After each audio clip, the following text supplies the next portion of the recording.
Baik, selamat pagi Bapak Ibu rekan-rekan.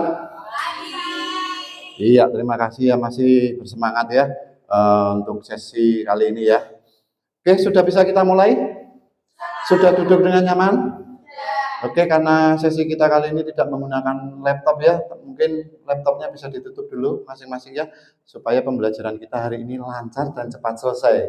Begitu. Oke ya, perkenalkan nama saya Leonardus Bintoro Surodilogo ya, biasa dipanggil Leo atau Bintoro, silahkan. Berikut sepintas biodata. Oke, saya background pendidikan S1 Manajemen Sumber Daya Manusia di Universitas Diponegoro. Pengalaman sebelum instruktur di BLK Semarang 2 saat ini saya 4 tahun di perbankan dan 1 tahun di ekspor impor sebagai accounting and finance. Oke, ini ada media sosial saya, silakan kita berinteraksi di sana atau bisa disimpan nomor HP saya jika ke depan kita butuh diskusi atau konsultasi mengenai produktivitas. Itu ya, sepintas perkenalan saya. Cukup ya, kita lanjut.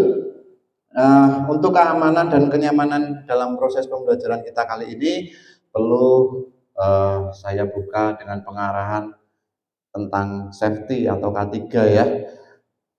Patuhi arahan instruktur, oke. Nanti di dalam dinamika pembelajaran kita, lebih baik bergeraknya dengan berjalan, bukan berlari ya. Kalaupun ada hal-hal darurat juga tidak usah panik, lebih baik yang pertama safety first, berjalan tidak perlu panik lalu berlarian gitu ya. Hargai semua komponen pelatihan, bahan pelatihan, peralatan pelatihan, penyelenggara pelatihan, instruktur maupun sesama peserta, dan nanti bahan-bahan prakteknya. Berikutnya, tata alat belajar Bapak Ibu masing-masing ya, agar nyaman di dalam belajar, agar di dalam menyerap juga tidak ada gangguan gitu ya. Jaga kebersihan diri dan lingkungan, patuhi tata tertib pelatihan yang sudah terpasang di depan kelas tadi ya. Bapak Ibu sudah pirsa tadi, dan perhatikan visual kontrol sekitar. Oke, di sini ada tanda toilet, ada tanda exit, ada tanda titik kumpul.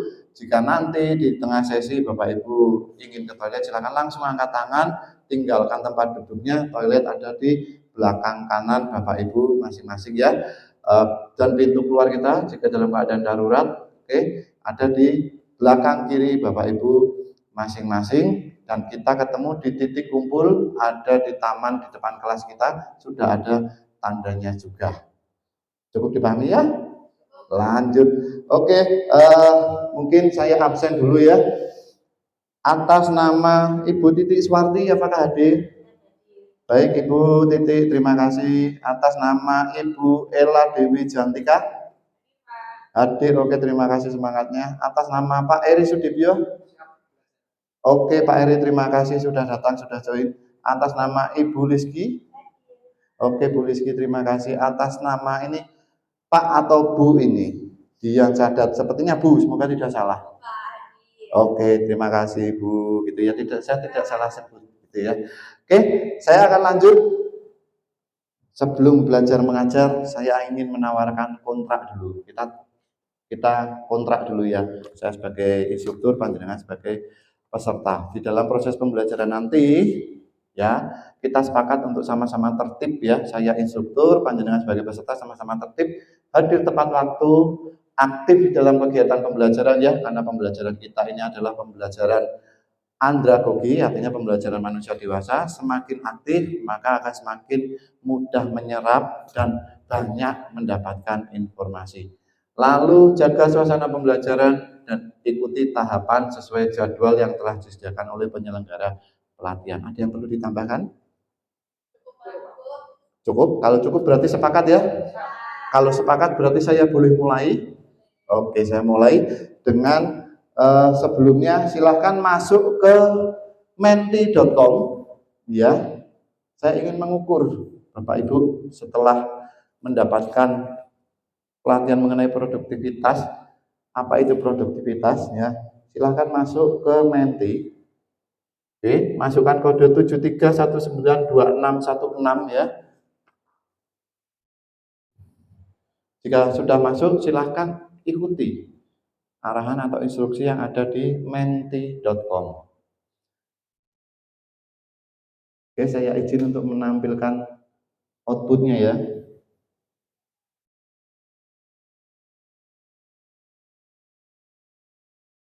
Oke, 4 peserta sudah masuk. Oke. Dari skala 1 sampai 5, seberapa paham Anda mengenai konsep produktivitas? Ya, dari awal sudah diantarkan pengantar produktivitas, apa itu produktivitas, pengertian produktivitas. Oke. Oke, 5 orang sudah mengisi menti ya. Saya jadi dapat sedikit gambaran nih, walaupun gambar kasar, seberapa paham mengenai konsep produktivitas. Saya izin lagi untuk kembali ke slide.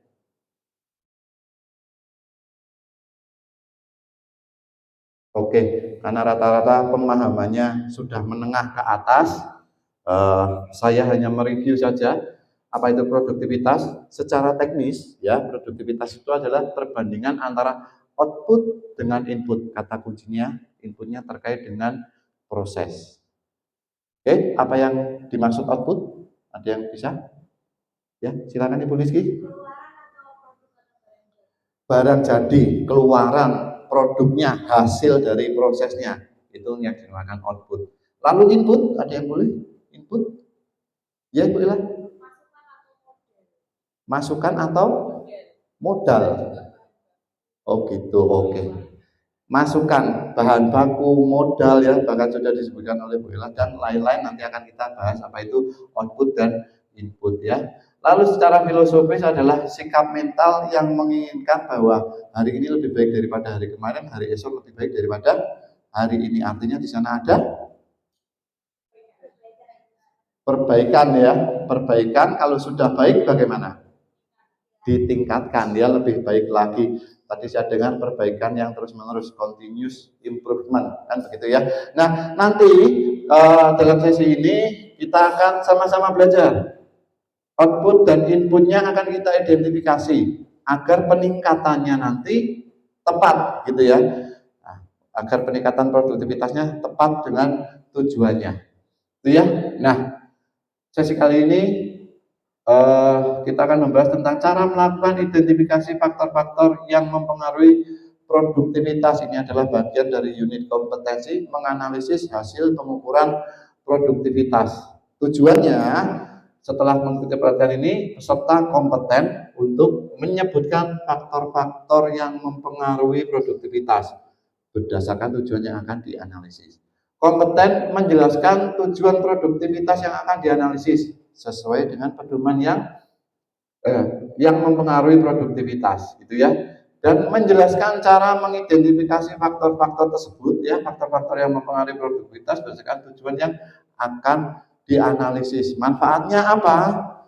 Jika peserta pelatihan kompeten dalam 3 hal ini, maka bisa tersedia hasil identifikasi faktor-faktor yang mempengaruhi produktivitas sesuai tujuan yang akan dianalisis ya. Di sini ada kata kuncinya adalah sesuai dengan tujuannya. Tujuannya apa saja sih? Sabar, akan kita kupas satu persatu. Namun sebelumnya saya akan membagikan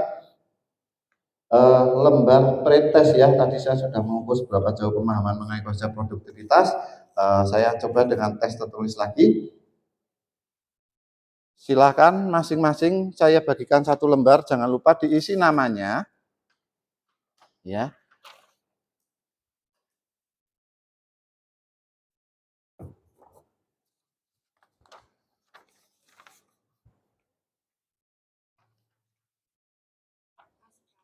Waktunya cukup 1 menit saja.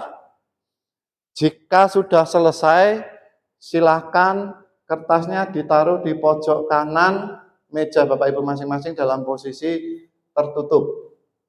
Ya, waktu 1 menit saya persilahkan.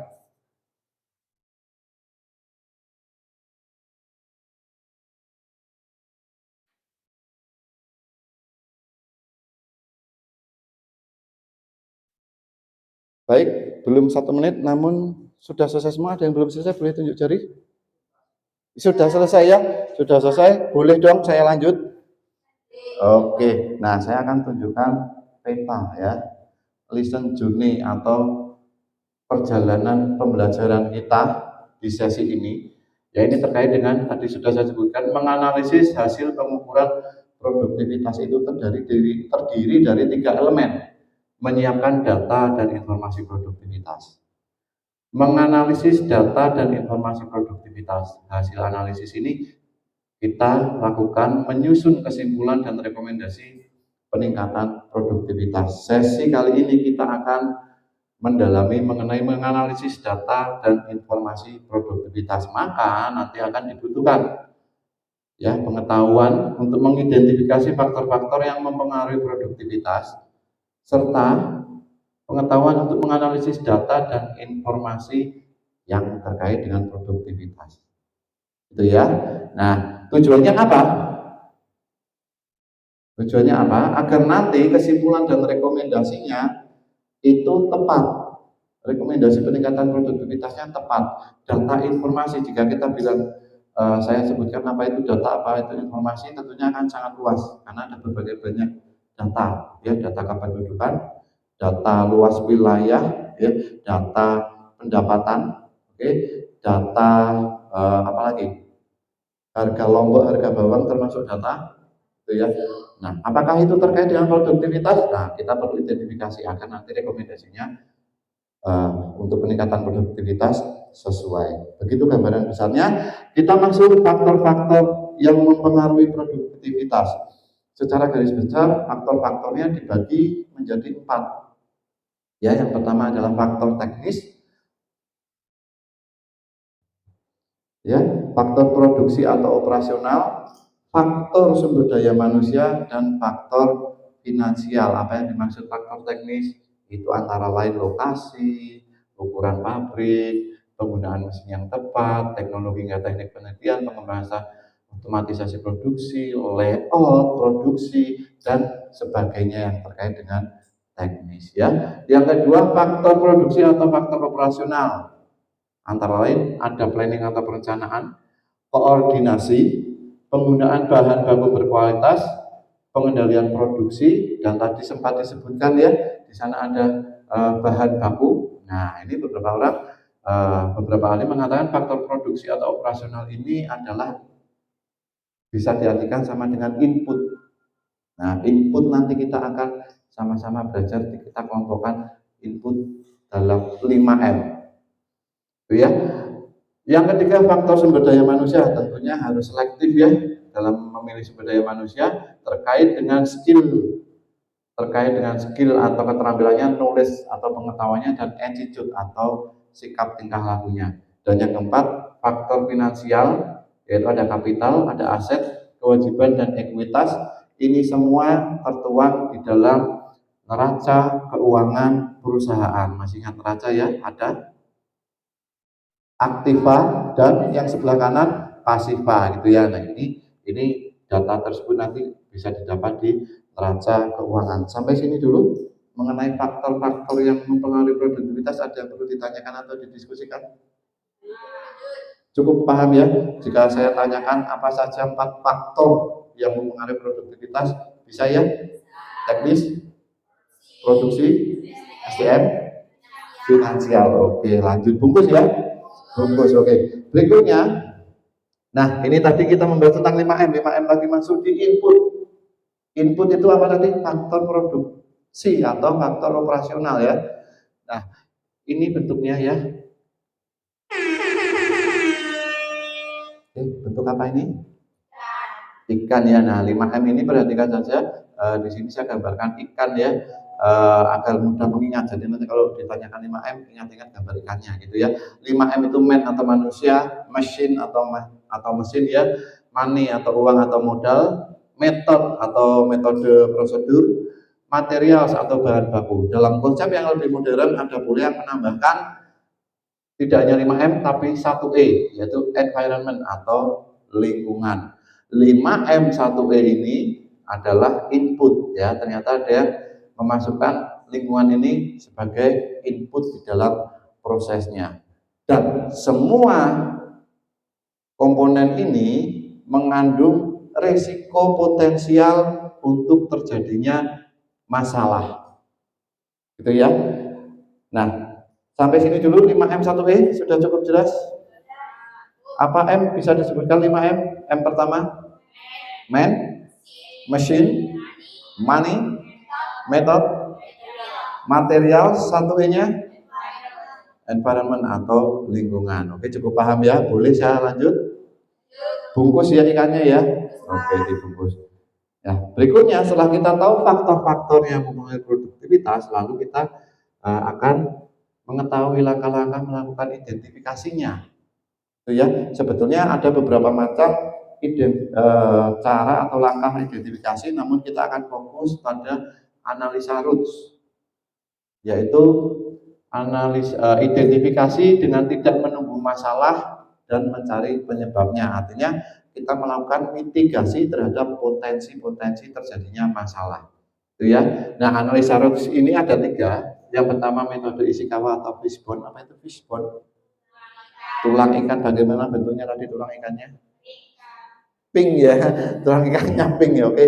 Tuh karena tadi gambarnya pink. Oke, bentuk tulang ikan itu adalah ada tulangnya yang besar ya. Mungkin kalau manusia itu adalah tulang belakang dan ada duri-durinya. Dan di masing-masing duri itu masih ada duri-duri halusnya. Nah, itulah masalah ya. Jadi kita mengidentifikasi masalah 5M1E digambarkan layaknya tulang ikan dengan duri yang berlapis-lapis. Lalu yang berikutnya metode 5 whys atau 5 why sampai 5 kali. Kenapanya sampai 5 kali? Ya, ini untuk mengejar atau mendalami informasi penyebab masalah dengan menanyakan 5 kali why. Kenapa, mengapa hal terkait bisa terjadi. Contohnya ya, kenapa terjadi masalah tidak tercapainya target produksi? Ya, kenapa? Ternyata mesinnya sering down di saat kita kejar produksi. Kita tanyakan lagi, kenapa kok mesinnya sering rusak? Why ya? Ternyata jarang dilakukan pemeliharaan atau maintenance. Kenapa jarang dilakukan pemeliharaan atau maintenance? Ternyata tidak ada anggarannya untuk tahun ini pemeliharaan itu. Apakah tahun lalu ada anggarannya? Nah, kita nggak tahu. Kita tanyakan kok bisa sampai why? Kenapa bisa nggak ada anggarannya? Jangan-jangan salah di perencanaan atau jangan-jangan memang itu tidak terpikirkan. Nah, sampai tahap lapisan kelima why ini kita cari akarnya di mana sih? Itu ya, kita tanyakan 5 kali. Nah, setelah ketemu 5 kali, kita perkuat lagi. Oke, kita perkuat lagi prioritas mana sih yang akan ditangani dengan metode 5W2H. Ya, dengan mempertanyakan what masalahnya apa? Why? Kenapa masalah itu terjadi? When? Kapan atau bila mana masalah itu terjadi? Where? Di mana? Ya, di divisi apa, di bagian apa itu terjadi? Who? Siapa yang menyebabkan atau siapa yang bertanggung jawab terhadap masalah itu? How often? Seberapa sering masalah itu terjadi? Lalu how much atau how many ya? Seberapa besar dampaknya, seberapa banyak kerugiannya dan sebagainya. Nah, ini guna mencari akar penyebab masalah dan ini ya prioritas masalah yang perlu ditangani. Oke, sampai sini dulu langkah-langkahnya. Ada yang didiskusikan? Cukup jelas ya kalau saya tanyakan 3 metode analisa root, apa itu root? Root adalah akar. Nah, 3 cara identifikasi untuk mencari akar masalah ada apa saja?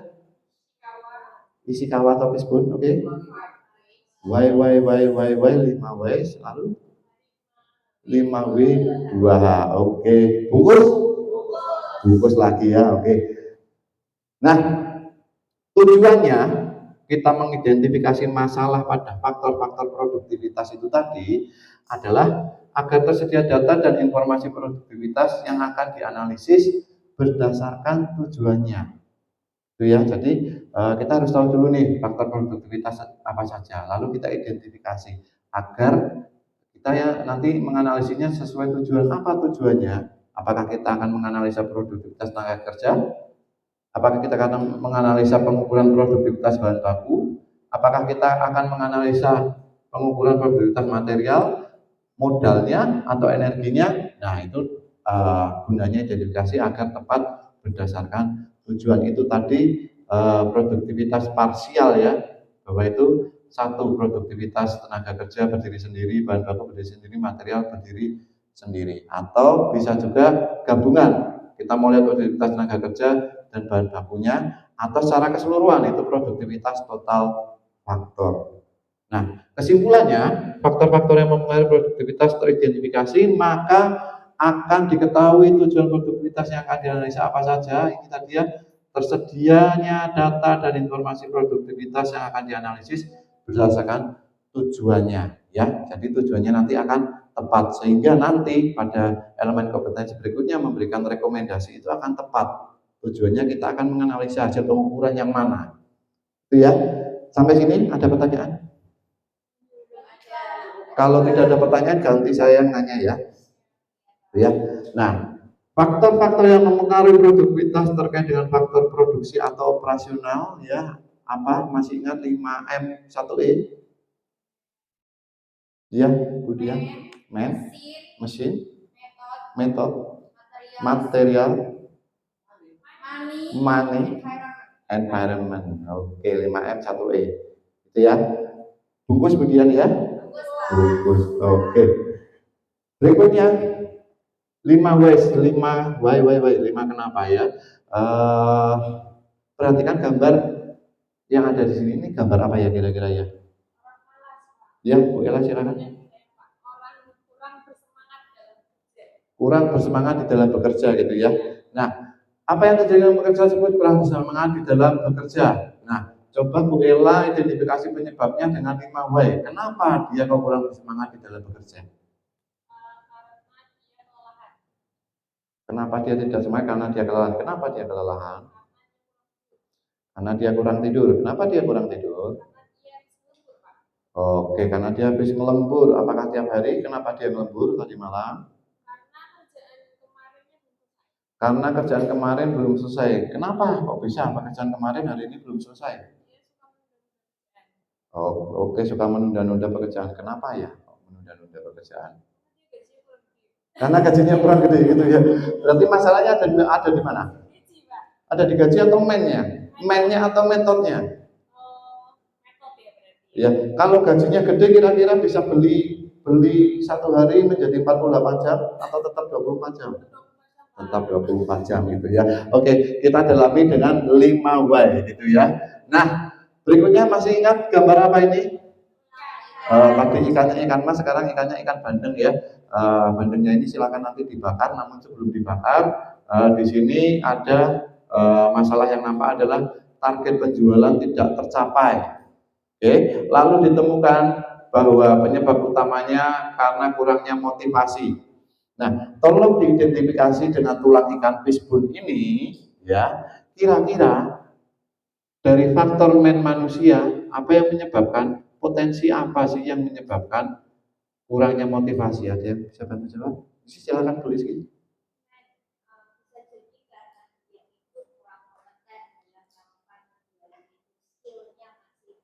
Oke, skill penjualan kurang, tidak kompeten dalam penjualan, apalagi kira-kira?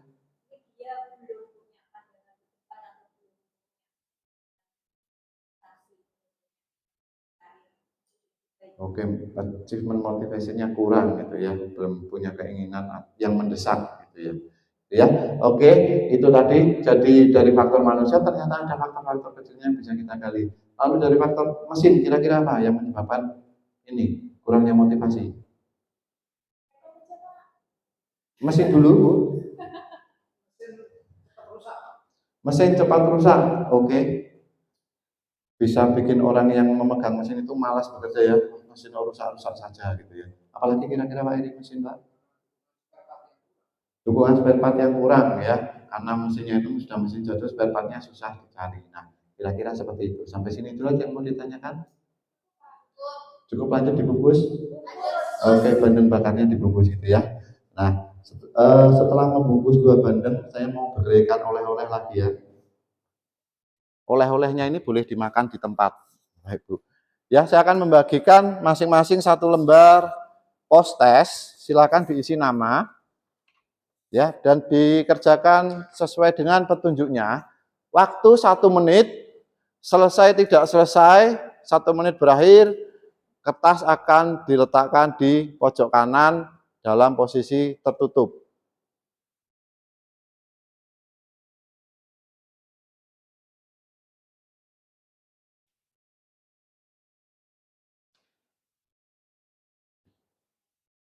Oke, sudah semua ya, walaupun belum 1 menit.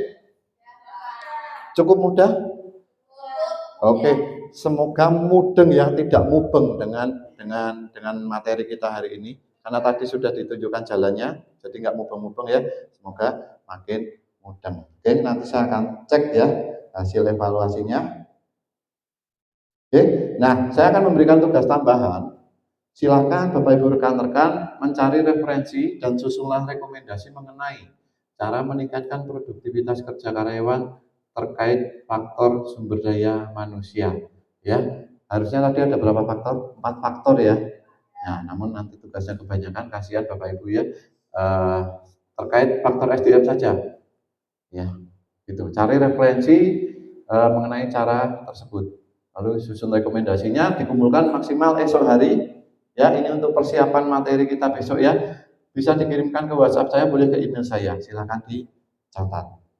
Sampai sini dulu tugas tambahan. Ada yang mau protes? Enggak ada ya. Oke, berarti dengan senang hati saya beri tugas. Tidak ada yang didiskusikan lagi? Cukup? Cukup, oke. Kalau cukup Bapak Ibu, terima kasih atas perhatiannya hari ini. Terima kasih atas kerjasamanya. Semuanya memenuhi kontrak hari ini ya. Karena memenuhi kontrak hari ini, maka sesi akan saya tutup. Maaf jika ada salah-salah kata. Tetap semangat, salam produktivitas.